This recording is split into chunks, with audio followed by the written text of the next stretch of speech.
Now, I'm going to bring you to this story, this breaking story, broken in the Daily Telegraph just minutes ago by Christopher Harris. This is extraordinary. Israel Folau has done some preaching at his Christian church in Kenthurst in Sydney today, and he has blamed the bushfires and the drought on our same-sex marriage laws and abortion laws. These are God's punishment for what we're doing in this country. Let me read you some of the story here, direct quotes from Israel Folau, the former Wallaby, of course. He says, "You have changed the law and changed the ordinance of these things. Look how rapid these bushfires, these droughts, all these things have come in a short period of time. You think it's a coincidence or not?" He asked this congregation at Kenthurst. They have changed that law and legalised same-sex marriage. Now those things are okay in society, going against the laws of what God says. He goes on to attack the abortion laws and says, God is speaking to you guys, Australia. You need to repent and you need to take these laws and turn it back to what is right by God, what God says in his word. Now, I tell you there, if these Greens and their climate change craziness is offensive and wrong-headed when it comes to the bushfires, Peter, as a Christian minister yourself, you must have been disgusted at this description of these tragedies as some sort of punishment from God.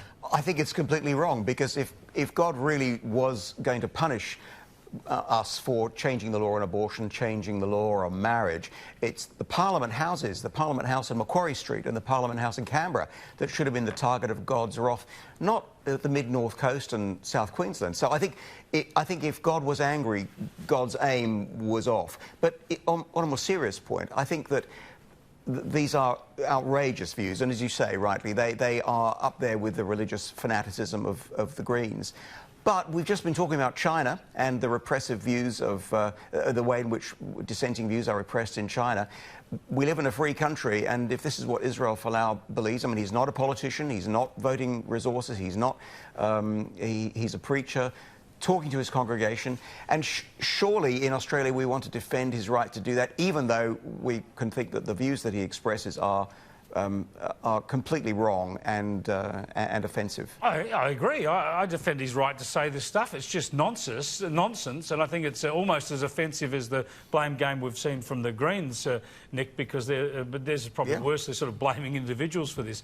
But it is silly. But I have defended Israel Folau, saying he should still be allowed to play rugby. He should be able to ply his trade, even though I disagree with what he said about homosexuality. And even more people are now going to disagree with him over this stuff, because this is way out there, Nick. But should he be allowed still to go on and maybe get back into the rugby team? I don't know if about that, but he can certainly go on talking. I mean, and the court case is ongoing, as you say. I mean, maybe this is God's visiting punishment for the Wallabies' performance in Japan. I don't know, but it's bizarre, isn't it? Here we are, it's a supposedly scientific age. You know, we've got science and technology actually doing wonderful things for fighting fires. But at the same time, we've got two rival apocalyptic visions playing out here about what it's about. And I have to say that, go back to what we said at the start, there is no more evidence for Adam Bandt saying what he said, linking, saying that, you know, the government is an arsonist or whatever, than there is for Israel Folau. No, exactly. Yeah, Gemma, it just only 10 minutes ago, before we knew about this story, Peter was talking about the religious zealotry here, the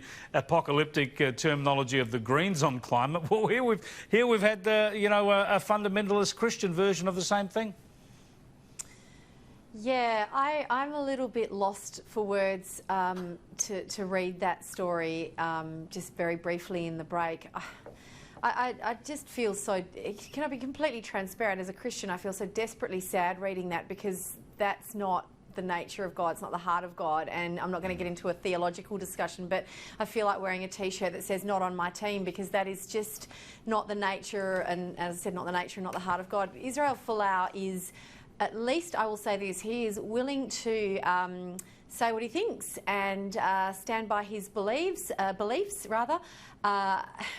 I defend his right to say what he says in a free country. That being said, there's no such thing as freedom from consequences, is there? I mean, he's going to fight his court case, which is a completely different matter, but it's almost as if he's acting as if he doesn't care if he ever plays rugby again, and he may not care if he ever plays rugby again. But from my perspective, that's almost like a support act to the main game for me anyway, on a personal level. I just look at him and say, why would you say such divisive, hurtful things. You know, there's a hurtful thing to say to someone who's lost their home in a bushfire, that God hates you and he's punishing you. Nothing could be further from the truth. It's manure. It's a shockingly offensive thing to say, because it shows no compassion or empathy for the people who have suffered. In fact, it suggests that they deserved it. So it's shocking stuff, and you're going to hear a lot more about that. I can guarantee you that.